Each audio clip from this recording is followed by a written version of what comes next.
एक जी एक छोटी सी नज्म है पंजाबी की, कोफ्ता। कोफ्ता उसकी फरमाइश अमजद भाई ने की है। नज्म का नाम है कोफ्ता। बोटी लई ते टोके दे नाल कीमा कीमा कीती। बोटी लई ते टोके दे नाल कीमा कीमा कीती।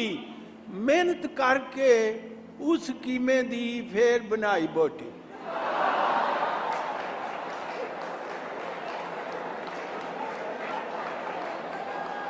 बोटी लई ते टोके दे नाल कीमा कीमा कीती। मेहनत करके उस कीमे दी फेर बनाई बोटी। फेर बनाया कीमा उसदा रख के दंदा थले। फेर बनाया कीमा उसदा रख के दंदा थले। शाबा बल्ले बल्ले।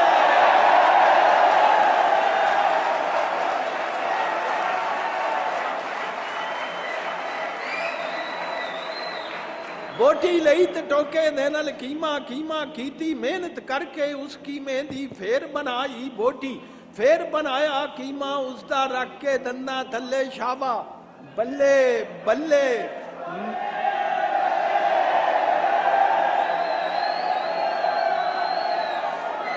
मैं सुनो, मैं सालन खावा नाले असा धीमा धीमा। मैं सालन खावा नाले असा धीमा धीमा। बोटी कीमा कीमा बोटी मुड़ बोटी दा कीमा।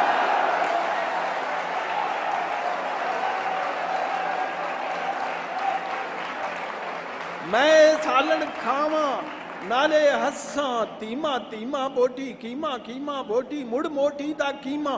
ते सुनो, कोफ्ते वर्गा लगा मैनू सारा सफर साडा।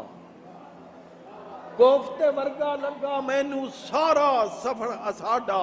पानी दे विच पैंडा कच्छिया खा खा लम्मे गोते। जेड़ी थां तो टुरे सानवर ओथे ही आन खलो। बहुत शुक्रिया।